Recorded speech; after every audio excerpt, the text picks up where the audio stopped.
శ్రీ రాజ్యలక్ష్మి అమ్మవారికి సామూహిక వరలక్ష్మి వ్రతాలు. మండల కేంద్రమైన బట్టిప్రోలులో వేంచేసి ఉన్న శ్రీ వేణుగోపాల స్వామి వారి దేవస్థానంలో శ్రావణ మాస సందర్భంగా శ్రీ రాజ్యలక్ష్మి అమ్మవారికి సామూహిక వరలక్ష్మి వ్రతాలు జరిగాయి. ఉదయం 9 గంటల నుండి శ్రీ రాజ్యలక్ష్మి భజన మండలి ఆధ్వర్యంలో శుక్రవారోత్సవ కమిటీ కన్వీనర్ బూరెల అరుణకుమారి సూచనల మేరకు వరలక్ష్మి వ్రతాలు జరిగాయి. ఈ సందర్భంగా పూజలను అగ్నిహోత్రం నరసింహ శ్రీనివాస్, మురికిపూడి దుర్గాప్రసాద్ శర్మలు నిర్వహించారు. అధిక సంఖ్యలో మహిళలు పూజలో పాల్గొన్నారు.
పరమ పవిత్రమైన మాసం శ్రావణ మాసం. ఈ శ్రావణ మాసం అంతా కూడా అమ్మవారికి ఆరాధ్య దేవత అయినటువంటి మహాలక్ష్మి వారి యొక్క విశేషమైన పూజలన్నీ జరుగుతుంటాయి. అలాగే బట్టిప్రోలు గ్రామంలో వేయించేసినటువంటి రుక్మిణి సత్యభామ సమేత వేణుగోపాల స్వామి వారి సన్నిధిలో కొలువై ఉన్న శ్రీ రాజ్యలక్ష్మి అమ్మవారి సమక్షంలో 40 మంది మహిళల చేత సామూహికంగా ఈ రోజున వరలక్ష్మి వ్రత కార్యక్రమాన్ని ప్రారంభం చేయడం జరుగుతుంది. ఈ కార్యక్రమానికి ఆలయ అర్చకులైనటువంటి అగ్నిహోత్ర నరసింహ శ్రీనివాసరావు గారు, ఈ యొక్క వ్రత కార్యక్రమాన్ని నిర్వహించేటువంటి వారు మురికిపూడి దుర్గాప్రసాద్ గారు ఆధ్వర్యం జరుగుతుంది. అయితే ఈ శ్రావణ మాసంలో వరలక్ష్మి వ్రతంలో ముఖ్యమైన తల్లి చారుమతి. అమ్మ పేరులోనే విశేషం ఉంది. మతి అంటే బుద్ధి, అంటే ఎటువంటి బుద్ధి కలగాలి, స్త్రీలందరూ ఎలా ఉండాలి, గృహాలు ఎలా ఉంచుకోవాలి, గృహాలు ఎలా ఉంటే లక్ష్మి తల్లి మనకి ఆమె యొక్క వరాలు లభిస్తాయంటూ మనకి వరలక్ష్మి వ్రతం రోజున మనం చెప్పుకునేటువంటి చారుమతి కథ చాలా విశేషమైంది.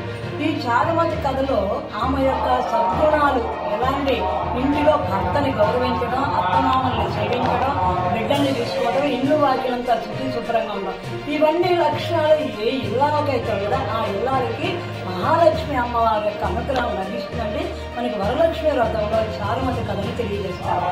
అలా ఈ రోజున మనం సామూహికంగా ఈ వరలక్ష్మి వ్రతం చేస్తూ కథా విశేషాన్ని చక్కగా వివరించుకుంటూ ఈ కార్యక్రమంలో పాల్గొనేటువంటి మహిళలందరికీ కూడా మన రాజ్యలక్ష్మి మహిళా సంఘం వారి తరఫున ధన్యవాదాలు తెలియజేస్తుంటూ ఈ కార్యక్రమం నిర్వహణలో ముఖ్యమైనటువంటి పాత్ర వహించినటువంటి శ్రీమతి మానేపల్లి శైలి గారు, అలాగే మానేపల్లి ఉమామహేశ్వరి గారు, అలాగే గుండూరు అనుష గారు, కోట యశోద గారు, ఇంకా రాజ్యలక్ష్మి కమిటీ సభ్యులందరి యొక్క సహాయ సహకారాలతో ఈ కార్యక్రమాన్ని నిర్వహించడం జరుగుతోంది.